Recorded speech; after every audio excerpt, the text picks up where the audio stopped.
Hello friends, informative Odisha YouTube channel को स्वागत। सरकारी पियन रे भर्ती हेबे। सरकारी रे पियन चाकरी रे पोस्ट वैकेंसी बाहरी। आपण जदि 10म पास करिसंती ताहले एठारे आवेदन करि परिबे। ये होची 10म पास पिलांको पई सरकारी पियन नियुक्ति। संपूर्ण अप टू डेट जानिबा भिडियोटी को शेष पर्यंत देखंतु। जदि चैनल रे नुआ आसीचंती चैनल को सब्सक्राइब करि दियंतु और पाखरे थिबा नोटिफिकेशन बेल को क्लिक करि दियंतु, जहा फल रे जे कोनोसी जॉब वैकेंसी वीडियो आसीबो आपनका पाखरे नोटिफिकेशन पहुंची पारिबो सर्वप्रथमे। आसंतु आजिर वीडियो रे जानिबा सरकारी पियन रे आसीतिबा नियुक्ति सुजोग विषय रे। Odisha government job name of the post देखंतु एसआर क्लर्क, एसआर टाइपिस्ट आउ जूनियर क्लर्क एंड पियन रे पोस्ट वैकेंसी बाहरी। क्लर्क, टाइपिस्ट आउ जूनियर क्लर्क पुणी पियन रे माने पोस्ट वैकेंसी बाहरी।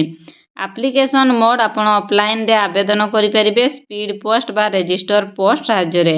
Who can apply all Odisha candidate आवेदन करि परिबे। प्लेस ऑफ पोस्टिंग ओडिशा रे हेबो। लास्ट डेट रही 20 डिसेंबर 2024 रे रही last date. Gender both male and female उभय महिला और पुरुष एठारे आवेदन करि परिबे। Odisha district court peon recruitment 2024 रो एलिजिबिलिटी क्राइटेरिया कोन रही देखंतु। जदि आपण 10th पास करिसंती किबा 12th पास, जदि आपण 10म किबा +2 पास करिसंती ताहले एठारे आपण आवेदन करि परिबे बा चाकरी करि परिबे। देखंतु तापरे देइची एज लिमिट केते ना, एज सेमती किछि देई नाही, माने एज लिमिट सेमती किछि देई नाही, किंतु गवर्नमेंट जॉब जेहेतु आपण मनकर निहाती 18 वर्ष होइतिबो। 18 वर्ष रु अधिक होइतिले आपण एठारे चाकरी करि परिबे। देखंतु selection process walk in interview हबो और डॉक्यूमेंट वेरिफिकेशन हबो।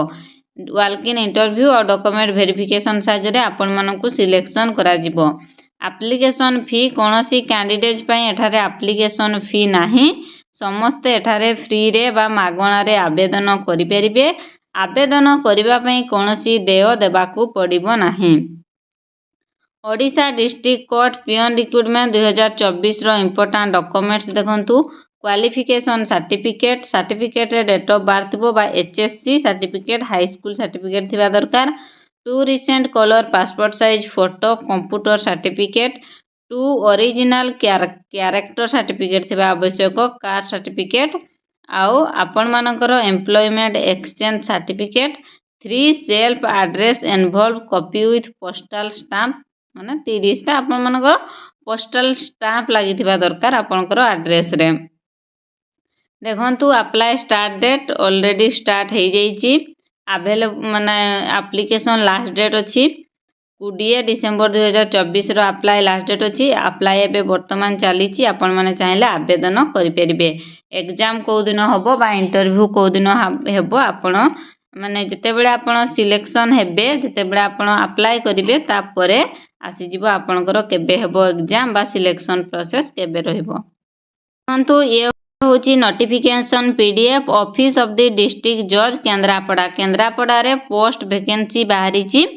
आपणकर केउं डिस्ट्रिक्ट आपण कमेंट करंतु। मु आपणक डिस्ट्रिक्ट रे जे कोनोसी भी जॉब वैकेंसी आसीबो निहाती आपण मानकु जणाई देबी।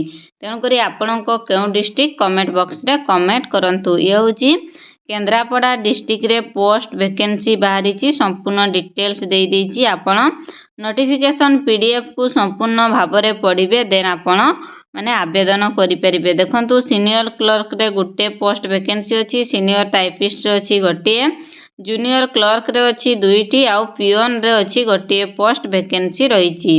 पूरा संपूर्ण डिटेल्स देई देइछि। आपण किपरि आवेदन करि परिबे, पोस्टल एड्रेस कोन रहिछि, आपण एप्लिकेशन फॉर्म देखंतु। ये होछि एप्लिकेशन फॉर्म। आपण ए एप्लिकेशन फॉर्म को फिल अप करिवे, देन आपण आवेदन करि परिबे।